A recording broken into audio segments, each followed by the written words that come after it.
నిరుపేదలకు ముఖ్యమంత్రి సహాయ నిధి వరమని ములుగు మండల కాంగ్రెస్ పార్టీ అధ్యక్షులు గంగిశెట్టి శ్రీనివాస్ గుప్తా ధీమా వ్యక్తం చేశారు.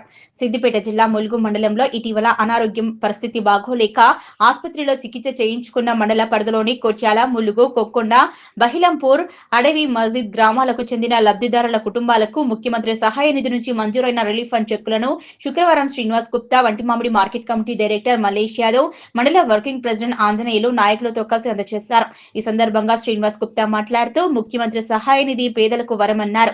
ప్రజా పాలనలో ప్రజలందరూ సంతోషంగా ఉండాలనే లక్ష్యంతో ప్రభుత్వం ముఖ్యమంత్రి రేవంత్ రెడ్డి కృషి చేస్తున్నారని శ్రీనివాస్ గుప్తా కొనియాడారు. ఇప్పటికే ఇందిరమ్మ ఇండ్లు, సబ్సిడీపై గ్యాస్ సరఫరా, ఇందిరా మహిళా శక్తి పథకాలు, మహిళలకు ఉచిత బస్ ప్రయాణం వంటి ఎన్నో పథకాలను బలుగు బలహీన వర్గాల సంక్షేమం కోసం కాంగ్రెస్ ప్రభుత్వం ప్రవేశపెట్టి అమలు పరుస్తోందన్నారు.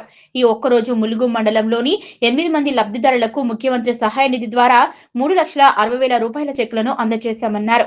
బడుగు బలహీన వర్గాలకు అండగా నిలుస్తున్న ప్రభుత్వానికి ముఖ్యమంత్రి రేవంత్ రెడ్డికి శ్రీనివాస్ గుప్తా కృతజ్ఞతలు తెలిపారు. ఈ కార్యక్రమంలో న్యాలపల్లి యాదగిరి, మారమైన బాలేష్, శేఖర్, శ్రీకాంత్ తో పాటు తదితరులు పాల్గొన్నారు.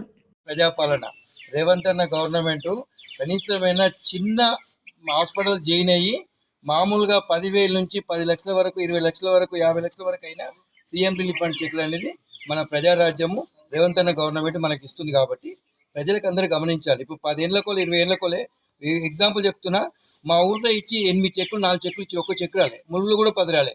ఇప్పుడు నా మండలి వరకు 400 వరకు నేను చెక్కులు ఇచ్చిన, అందరికి ఆల్మోస్ట్గా వచ్చినాయి. ఏ మొత్తం కొద్ది గొప్పది ఉన్నా మళ్ళీ చేతి మార్పులు చేసి మళ్ళీ చేసినాము. ప్రజాపాలన అంటే కాంగ్రెస్ గవర్నమెంట్, కాంగ్రెస్ గవర్నమెంట్ అంటే ప్రజాపాలన. అన్న, ఈ చెక్కుల ఉద్దేశం ఏందన్న?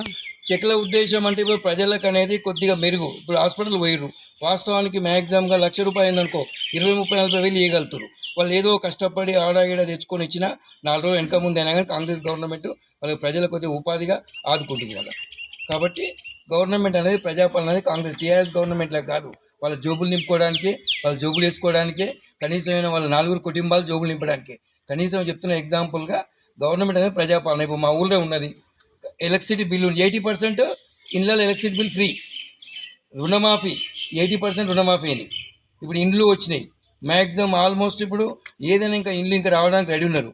కాబట్టి ఒక్కసారి 10 ఏళ్ళ పాలనలో ఒక్క ఇల్లు కూడా టీఆర్ఎస్ గవర్నమెంట్, మా ఊరినే కాదు మండల, కాన్స్టిట్యూషన్, స్టేట్ లెవెల్ చూడండి ఇయ్యలే. ఇప్పుడు నా ఏం పోయినా కొండపోచమ్మ, మల్లన్న సాగర్ పోయినా ఇండ్లకు వాళ్ళ భూములు పోయినా తప్ప కానీ మిగతా వాళ్ళకు, ఆ బీద వాళ్ళకు ఒక్క ఇల్లు కూడా కట్టేది, ఒక్క ఇల్లు కూడా ఇవ్వలేదు టీఆర్ఎస్. మా గవర్నమెంట్లో సర్టిఫికేట్ ఇచ్చింది మ్యాక్సిమం 2 ఎకరాలు 3 ఎకరాలు. ఇవాళ వాస్తవానికి ₹1,00,00,000 ఎకరం అవుతుంది. వాళ్ళని పిలుచుకొని కంపెనీలు ఏం లేవు, 8 లక్షలు 9 లక్షలు ఇచ్చి ఉన్న భూములు గుంజుకోరు. ఇవాళ వాస్తవానికి రేవంత్ అన్న గవర్నమెంట్ కాంగ్రెస్ ప్రజాపాలనలో మళ్ళీ భూములు ఎంక్వైరీ చేసి కూడా ఇలా భూభారత్ పెట్టిర్రు. ఆ భూభారత్లో కూడా మళ్ళీ మీ భూములు మీకు ఇస్తానికి మేము కూడా పోరాడుతున్నాం. రేవంత్ రెడ్డి గారు సీఎం గారు కూడా చెప్పాము. అది పాలన తిరుగుతుంది. జై రేవంత్ అన్న.